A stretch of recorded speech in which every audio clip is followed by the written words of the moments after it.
My name is Richard Strafel. I'm CEO of Healthy Cow Corporation, a Toronto-based company. We spoke earlier about the need for supplying a reliable food supply to the population as it grows. And what's interesting is by 2030, it's expected that we'll actually need to add 66 million more cows and 1.5 million square kilometers of forage lands to feed these cows based on today's current productivity. But there's an alternative, and that alternative is if we can add 2 additional milk days per cow globally, we don't need 66 million cows. And that is our mission, is to provide a more sustainable global dairy industry to meet the food supply. And today's cow is actually an amazing animal. Today's dairy cow can produce as much milk as 4 cows did in 1960. So there has been a huge productivity increase. However, it has come at a price. The average life of a cow in 1960 was 6 lactations. That's about 8 years of age. Today, the average is 2.5 lactations in North America, and Europe is fairly similar. So while we've got more productive cows, they certainly aren't living as long. Compounding that as we go forward is the reduction in the use of antibiotics, primarily as feed additives or prophylactics and so forth in the ag industry and certainly livestock.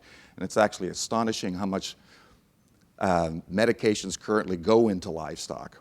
And with these being reduced, if we don't come up with alternative solutions, the problem in the dairy and certainly beef industry is going to become much worse.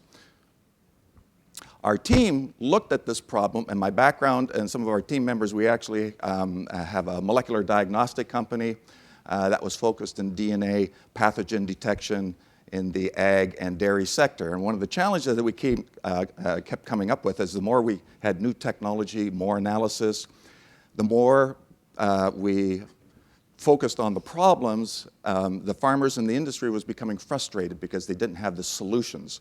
So we actually began focusing on the solutions to fix these problems that we could bundle and package. And we formed relationships with the University of Alberta, Rutgers Medical School, and other institutions to look at this problem.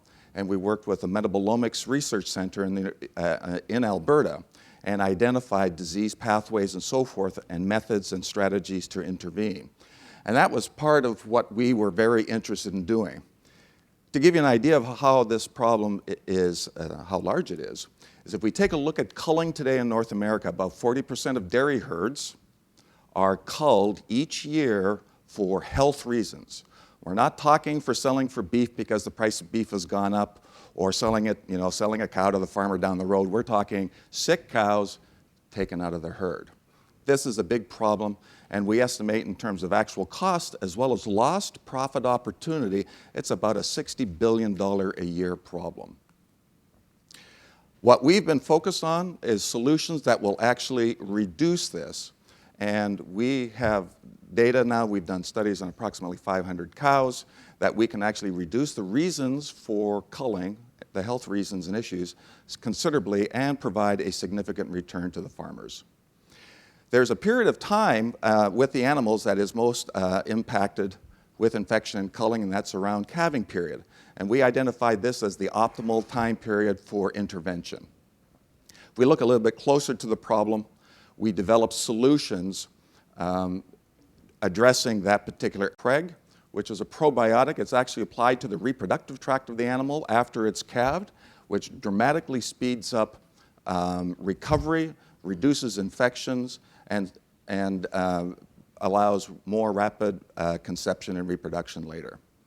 If we take a look at some of the evidence, the blue cows are just standard high level of care, but without the healthy cow therapy, and the green results are using our therapy. Somatic cell, white blood cell count is dramatically reduced. The treated cows actually ate more and produced more milk.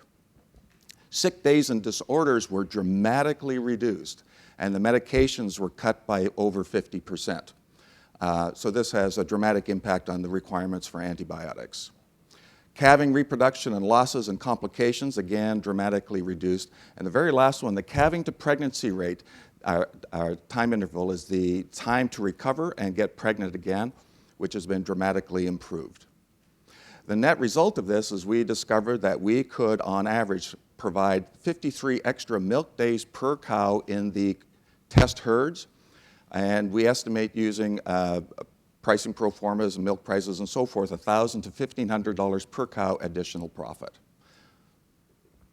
There is a regulatory pathway for these products. This is what we're working on right now, basically moving the products into production, and from there, using USDA standard facilities for production, we can actually start initial sales while we carry on with the field trial studies for registration of the products. We're seeking $3 million in financing right now. That will actually give us $5 to $6 million in total financing, as we have one grant already approved to move forward with the studies, field studies for the USDA manufacturing and approval, and we have more grants that are available to us. And that is our focus there.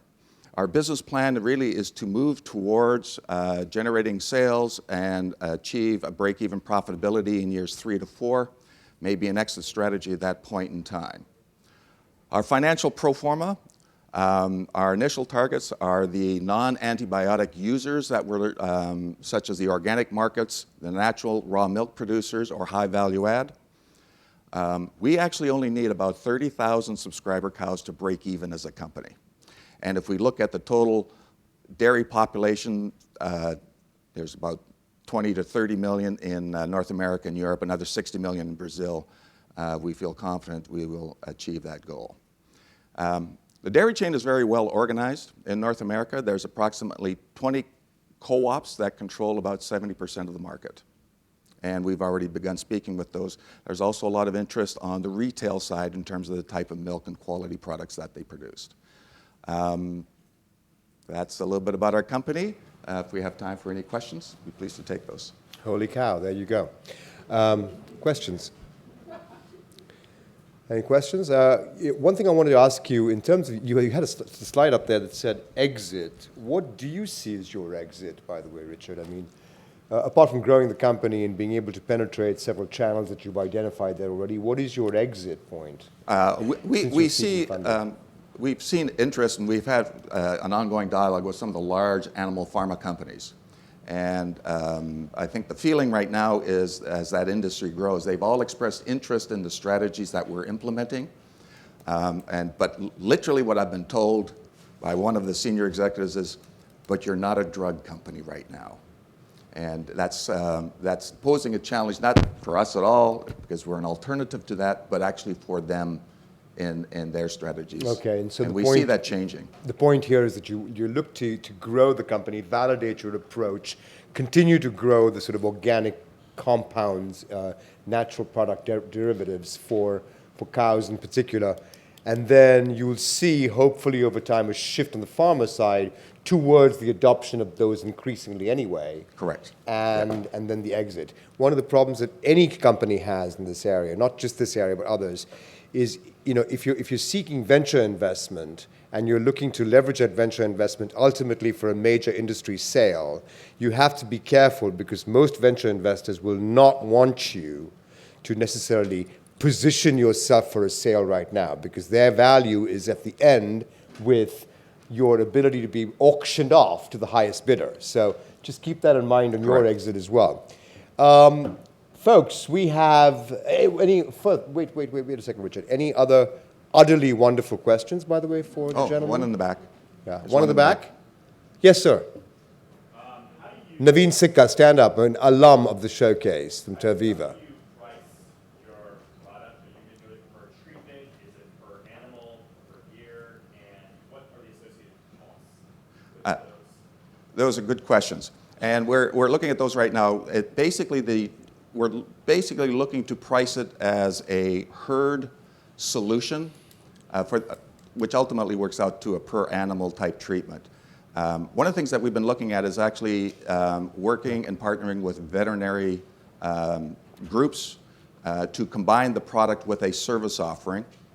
And because of the ability to actually measure and track the performance of the animal from a production perspective, one of the things that we are investigating, and we're looking to do a test on that, is to actually price our product so that it is initially freely available to the producer, but we participate for a portion of the improvement in their gain as a result of the use of our products.